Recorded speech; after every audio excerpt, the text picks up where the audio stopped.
Next tab we go to then is the server tab.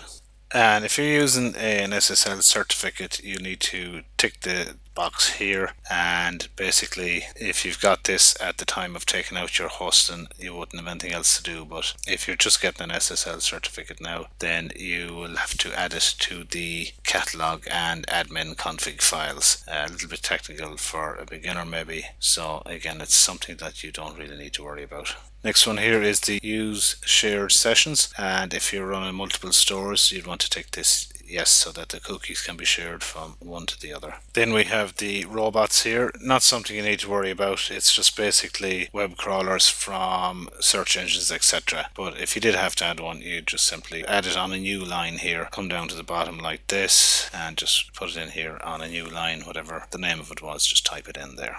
We don't need this right now, so just leave this alone, I think. And use SEO URLs. Now this is important to tick yes. So the difference by using the SEO URL and not, let me just show you what I mean. Here we have the initial URL for the cameras, and it's all like /index php route product, etc. And here we have the URL on our demo store for our camera category here. So definitely worth doing this. It tidies up the URL here. Now something you may need to do is go into your control panel and rename a file. So let me just show you. It's the htaccess file, and if you hold your mouse over here, you'll just see what you've got to do. You've got to rename the htaccess.txt to a .htaccess. I'll just show you in the control panel. Log into your control panel, go to your file manager, navigate till you get to your folders where you can see the htaccess text file there, and this just has to be renamed to the htaccess. Now it'll merge those two when you rename it.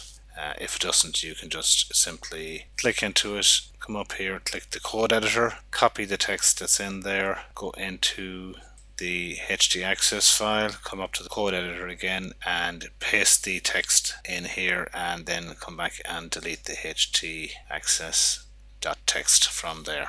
Now the maximum file size, basically this is just to restrict the size of the image that you can upload in your image manager. So it's currently set at 300,000 bytes, so that's plenty, that's more than enough. But if you need to increase that, or even if you want to decrease it, you can do that there. Then the allowed file extensions is the next one here. So we have zip files, text files, PNG images, JPEGs, etc. So if you wanted to restrict what can be uploaded, you can delete or add if image extensions that you need are not already on this list. Now let me just scroll down a bit. Again, similarly here with the MIME types, you would just enter, like for instance here for a ping, you just define that image /ping. So again, I don't think you'll need to be in here because it's pretty much covered. And again, it's not really that applicable unless you're allowing your customers to upload stuff to your site. Now the maintenance mode, basically if this is ticked to yes, when a user comes to your store, it's going to look, let me just show you in a different browser here. They're going to get this message here that the store is performing some scheduled maintenance and please check back soon.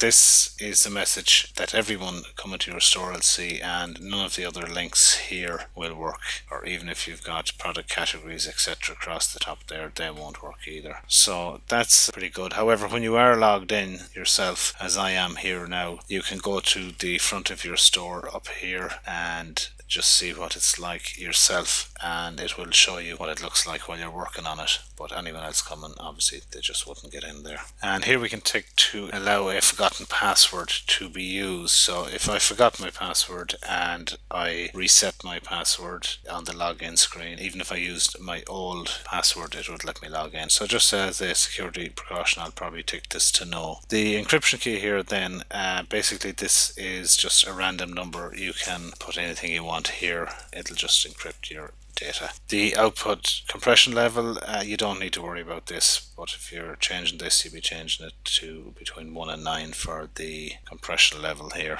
It's something I never go near myself. So display error, if you have this ticked to yes, then if there are any errors with your site, it'll be displayed publicly on your site. So it's a good idea to leave this ticked no. And error logs, yes, leave this ticked to yes. and the error log file name here is error log, so you don't need to do anything with that. I cover error logs in a later video to explain a bit more about them.